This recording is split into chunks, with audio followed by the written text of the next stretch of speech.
Welcome to another production of property Gupshup. Basically इस video को बनाने का मकसद ये है कि बहुत सारे जो हमारे क्लाइंट्स हैं जो मेरे साथ पर्सनली इन टच रहते हैं वो तो मुझसे अपडेट लेते रहते हैं regarding the current situation the market, but there are still a lot of people out there जिनके साथ हमारा डायरेक्ट रब्ता नहीं होता।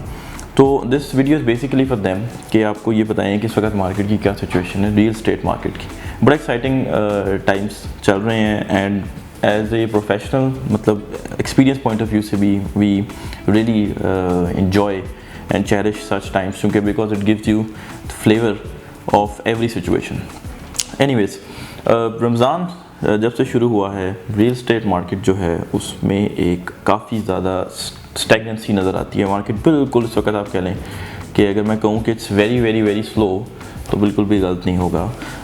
और ये वाली जो सिचुएशन है इसकी, वैसे तो हर साल एक सीजनल है ये कि every year when Ramzan comes in तो मार्केट जो है वो बहुत ज़्यादा स्लो हो जाती है एंड अंडरस्टैंडेबली स्लो। ये एक सीजनल इफेक्ट है विच कम्स एवरी ईयर और it's not just in real estate market. अगर आप स्टॉक एक्सचेंज भी देखें तो वॉल्यूम्स बड़े थिन होते हैं, उसके मूव्स इतनी आप कह लें कि एक्सप्लोसिव मूव्स आपको इतनी नज़र नहीं आती अनलेस कि कोई जस्टिफिकेशन ना हो बहुत बड़ी in the real estate market. Real estate market is also like that कि वॉल्यूम कम होता है। व्हेन आई मीन वॉल्यूम कम होता है, जो मेन इन्वेस्टर्स हैं किसी भी मार्केट को तो बेसिकली इन्वेस्टर्स चलाते हैं, चाहे वो शेयर मार्केट हो चाहे वो रियल एस्टेट मार्केट हो।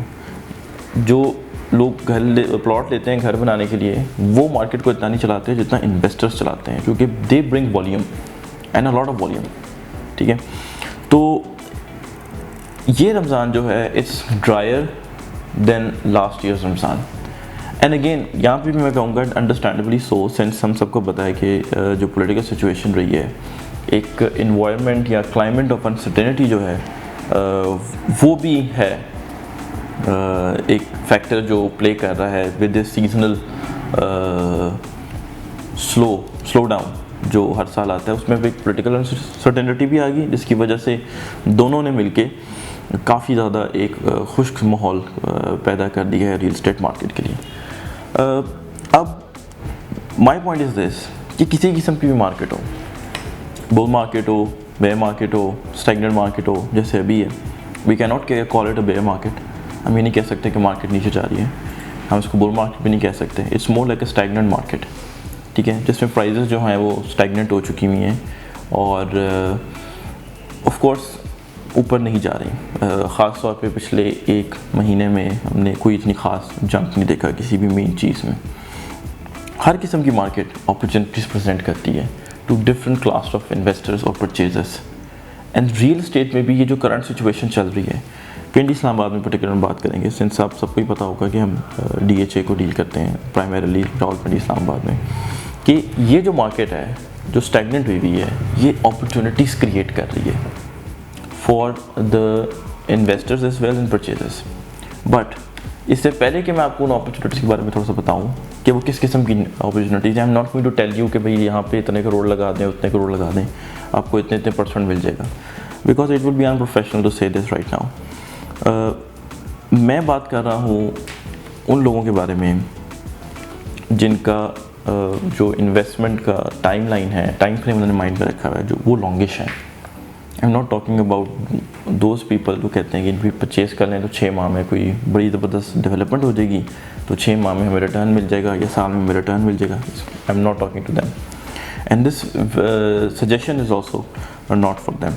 नंबर 1, रियल एस्टेट मार्केट में बहुत ज़्यादा ये भी आपको कोई ओपन सीक्रेट हो चुका है। इट्स नॉट कि सिर्फ मुझे ही पता है या बाकी या जो लोग काम करते हैं उनको पता है कि देयर इज़ अ बयाना कल्चर एज वेल, जिसमें लोग बयाने करते हैं और जो इन्वेस्टर्स हैं, क्योंकि मैंने आपको बताया कि इन्वेस्टर्स जो हैं बेसिकली मार्केट चलाते हुए हैं। अगर इन्वेस्टर्स नहीं होंगे कहीं पे भी तो कोई भी मार्केट नहीं होगी, मार्केट एग्जिस्ट ही नहीं करेगी, आपको लिक्विडिटी ही नहीं मिलेगी, सेलिंग परचेजिंग डिफ़िकल्ट हो जाएगी।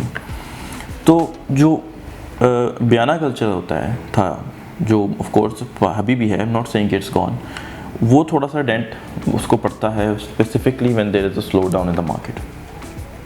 जिन इन्वेस्टर्स ने बयाने किए होते हैं and they hope to sell it at a higher price, उनकी जब चीज़ें नहीं बिकती तो ज़ाहिर है they are bound to sell it at a cheaper rate. यहाँ पे अपॉर्चुनिटीज़ क्रिएट होती हैं परचेजर्स के लिए, चाहे वो इन्वेस्टर्स हों चाहे वो लोग हों जो प्लॉट लेना चाहते हैं घर बनाने के लिए।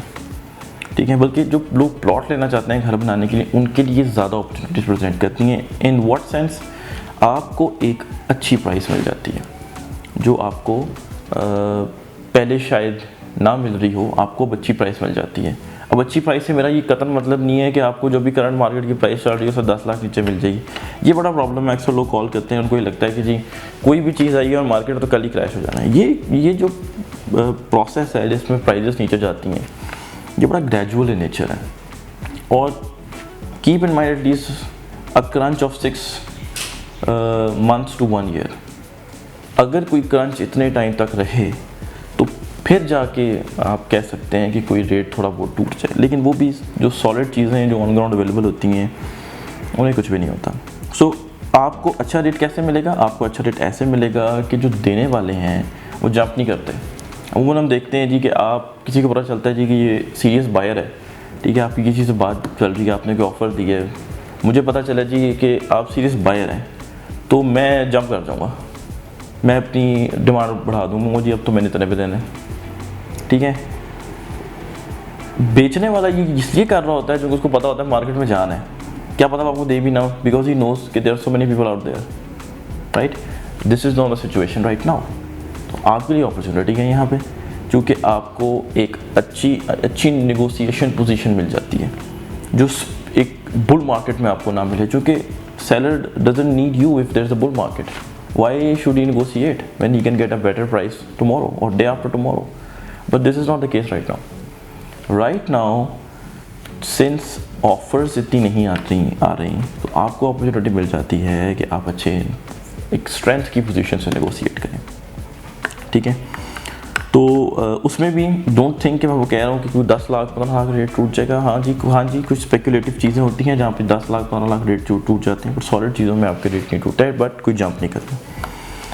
तो एक तो बात होगी है बेटर प्राइस। सेकंड जो मैं आपको बताना चाहता हूँ कि अपॉर्चुनिटीज़ जो ये प्रेजेंट हो रही हैं इस सिचुएशन में, वो हैं बेसिकली ट्रांसपेरेंट डील की।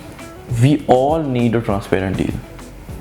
मैं भी अगर पर्सनली आपको कहूँ, मैंने भी कहीं पे 2 करोड़ रुपये लगाना होगा, क्योंकि DHA में चलें आप कह लें कि एक स्टैंडर्ड अच्छा प्लॉट जो है कनाल का, जहाँ पे पोजेशन ना हो और वो 2 करोड़ की ब्रैकेट में मिल जाता है आसपास, ओके, मतलब जो कटा हुआ हो, मैंने कि 2 करोड़ लगाना होगा, तो मैं तो चाहूँगा कि मेरे साथ ट्रांसपेरेंट डील हो। अगर मैं ये चाहता हूँ तो फिर आपका भी ये हक है कि ट्रांसपेरेंट डील हो। तो ट्रांसपेरेंट डील्स आपको मिलती हैं इस टाइम पर जहाँ पर लोग ऐसे नहीं करते, क्योंकि ये भी बड़ा एक होता है कि जी आपने मुझे किसी चीज़ की ऑफ़र दी 1 करोड़ रुपया, मैं मालिक को कहूँगा जी 90 लाख की ऑफ़र आई है मेरे पास, because I will try to keep my cut. एक तो वो कट्स भी श्रिंक हो जाएंगे ना। भी एक्सपीरियंस है कि पिछला 1-2 हफ्ते अगर देखें कि लोगों ने अपने जो कट्स हैं वो काफ़ी ज़्यादा श्रिंक कर दिए हैं। इट्स वेरी अनफॉर्चुनेट, बट ये एक प्रैक्टिस है कि लोग जो है वो as it is offer convey नहीं करते और they keep their cut as well. इसका एक और रीज़न मैं इसका ये भी कहूँगा, and I really take this opportunity to encourage all of you, कि आप जब भी किसी से डील करते हैं आप उसको शुरू में ही बता दें कि I will give you 1% commission, मैं आपको कमीशन दूंगा, क्लियर कट उसको बताएं। बिकॉज ये वंस अगेन ये भी मेरा पर्सनल एक्सपीरियंस है कि लोग 2-2 करोड़ के प्लॉट ले रहे होते हैं, 3-3 करोड़ के प्लॉट ले रहे होते हैं, but when it comes to giving 1% commission वो कहते हैं पैसे ही नहीं है, ठीक है। आप किसी को इंसेंटिव देंगे तो कोई आपको अच्छी डील देगा, ठीक है। सब चाहते हैं कि वो एक इंतहाई ईजी डील करें। कमीशन जो बेस डील होती है वैसे ही बहुत आसान होती है, ठीक है। बट आप अगर at the time of deal उससे ये बात ही नहीं करते आप अपने एजेंट से, और जब डील क्लोज होती है तो फिर हम उसके साथ कमीशन पे नेगोशिएट करना शुरू कर देते हैं, ठीक है। तो नेक्स्ट टाइम वो क्या करेगा, नेक्स्ट टाइम वो कहेगा भाई मैंने तो अपना कट रखना है, मैं इनसे कमीशन पे क्या सरदर्दी करूँ, ठीक है। लोग ये भी कहते हैं सर 1% ना लो भाई, इतना ले लो उतना ले लो, नहीं, 1% इज राइट, ठीक है। ये मार्केट का रूल है, एंड ये कोई हम आज नहीं बनाया, कोई हमने नहीं बनाया, it's been going on for very long time. So आप ये कट की जो रखने की जो एक अनफॉर्चुनेट सी रवायत है, इसको भी आप लोग ही ख़त्म कर सकते हैं by insuring at the outset of the deal कि I will give you 1% commission. Anyways, so cut जो है वो काफ़ी एक्सट्रीमली श्रिंक हो चुके हैं, और ज़्यादातर तो लोग कट सब रख भी नहीं रहे।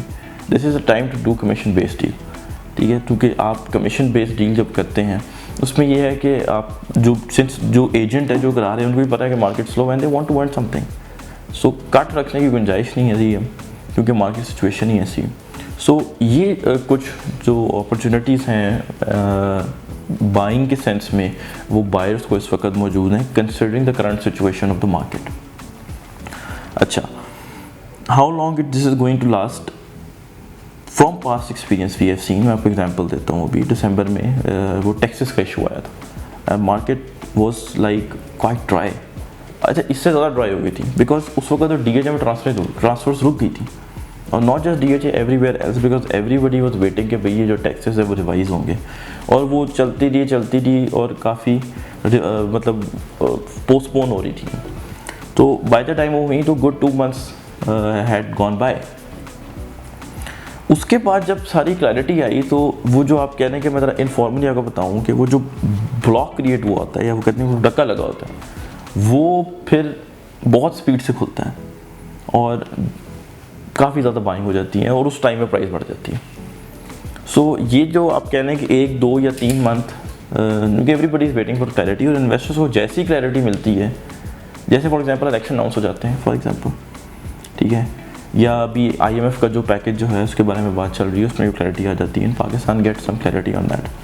तो जो कोई भी रीज़न बने, या कोई डेवलपमेंट ही रीज़न बन जाए, या without any reason there is like big investor who comes into the market, price उसी वक्त जो है वो 5 लाख और 10 लाख के इंक्रीमेंट से ऊपर चली जाएगी, and then you will start getting a bad price, then you will start getting a bad deal, then will be the time जब कट्स इंक्रीज हो जाएंगे और लोग कमीशन की आपसे बात ही नहीं करेंगे क्योंकि उन्होंने काट रखा है, सिंपल मैथ। सो लिहाजा this is a good time.